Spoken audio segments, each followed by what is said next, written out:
Hello বন্ধুরা, কেমন আছেন সবাই? আশা করি সবাই ভালো আছে। বুঝতে পারছো, কয়েকদিন পরে ঈদ। তো ঈদের জন্য খুবই চমৎকার একটি ভিডিও নিয়ে চলে আসলাম। এটা হচ্ছে আমাদের কুষ্টিয়ার রাজার হাট। রাজার হাটে অস্ত্র, এগুলোকে অস্ত্র বললে ভুল হবে, আবার অস্ত্র না বলে উপায় নেই, কারণ পশু জবাই করতে তো আমাদের অস্ত্রপাতি লাগবে, বা পশুতে চামড়া ছিলতে বা মাংস কাটতে তো চাপ্পড়গুলো লাগবেই। তো এগুলো কীভাবে বানাচ্ছে দেখো, কত সুন্দরভাবে অনেক রকম বানাচ্ছে। এই যে এগুলো হলো স্প্রিং, স্প্রিং দিয়ে এরা এই চাপ্পড়গুলো বানাচ্ছে বা ছুরিগুলো বানাচ্ছে। দেখতে পাচ্ছ সেট মতো করে করে রাখছে।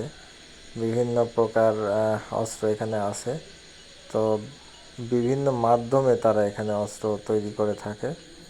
ছুরি, কাঁচি, দা, বটি সব কিছু এখানে পাওয়া যায়। তো দেখতে পাচ্ছ কত সুন্দরভাবে এর ভ্যাকুয়ামের সাহায্যে এই যে আগুন জ্বালাচ্ছে কয়লা দিয়ে আর কি। এগুলো কয়লাতে খুব ভালো হিট হয়। এই কয়লাগুলো দিয়ে তারা আগুন জ্বালায় পিটিয়ে পিটিয়ে, এবং গ্রাইন্ডিং মেশিনের সাহায্যে বানাচ্ছে। এই দেখো খাড়া করে রেখে দিয়েছে।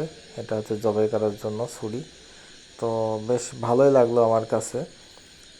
এগুলো বেশ ভালো দামের চাপ্পড়গুলো 600-700 টাকা কেজি বিক্রি করছে।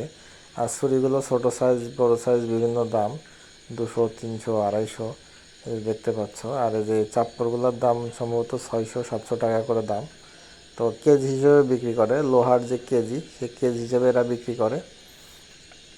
তো ভিডিওটি কেমন লাগলো একটু কমেন্ট করে জানাবে। এটা হচ্ছে যে স্থানটি কুষ্টিয়া রাজারহাট। রাজারহাটের ভিতরে এরকম দোকান 8 থেকে 10টি দোকান আছে।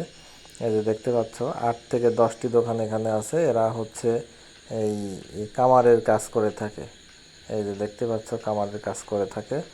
তো আমার ভিডিওটি কেমন লাগলো লাইক কমেন্ট শেয়ার করে পাশে থাকবে, জানাবে। যদি কোনো ভিডিও ভালো লাগে অবশ্যই বলবে কিন্তু।